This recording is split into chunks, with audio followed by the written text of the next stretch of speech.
તો અમરેલીથી મહત્વપૂર્ણ સમાચાર સામે આવી રહ્યા છે કે જ્યાં અમરેલીથી આ સમાચાર સામે આવી રહ્યા છે અમરેલી જિલ્લામાં બોરવેલમાં ખાબકી બાળકી કે જ્યાં સુરગપુરા ગામમાં બોરવેલમાં જે બાળકી ખાબકી છે મહત્વપૂર્ણ સમાચાર ત્યારે 45 થી 50 ફૂટ ઊંડે બાળકી ફસાયાનું અનુમાન લગાવવામાં આવી રહ્યું છે જ્યાં મહત્વપૂર્ણ સમાચાર સામે આવ્યા ત્યારે બોરવેલમાં ઓક્સિજનનો સપ્લાય શરૂ કરવામાં આવ્યો છે ત્યારે ફાયરની ટીમ પણ તાત્કાલિક ઘટના સ્થળે પહોંચી છે ત્યારે અમરેલી જિલ્લામાં બોરવેલમાં એક બાળકી ખાબકી છે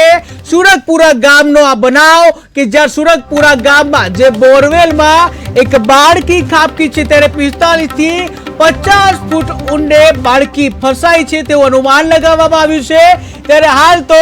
ફાયર વિભાગની ટીમને જાણ કરવામાં આવતા તાત્કાલિક ફાયર વિભાગની ટીમ ઘટના સ્થળે પહોંચી હતી અને સૌપ્રથમ જે બાળકીને ઓક્સિજન પૂરો પાડવામાં આવી રહ્યો છે ત્યાં તમે ટીવી સ્ક્રીનના દ્રશ્યો જોઈ રહ્યા છો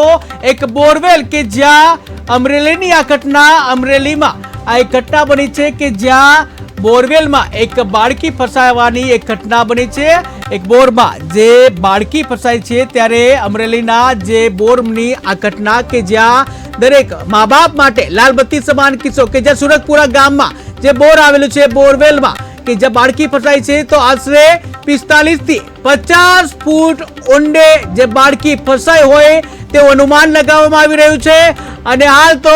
ફાયર વિભાગ દ્વારા જે ટીમ ત્યાં પહોંચી બચાવ કામગીરી શરૂ કરવામાં આવી છે 108 ની ટીમ પણ ત્યાં પહોંચી ગઈ છે સાથે જેસીબી મશીન પણ ત્યાં પહોંચી ગયું છે ત્યારે હાલ તો સૌપ્રથમ બાળકીનો જીવ બચાવવાના પૂરા પ્રયત્નો હાથ ધરવામાં આવી રહ્યા છે જ્યાં જે ટીમો દ્વારા જે ખાસ કરીને બાળકી છે બાળકીને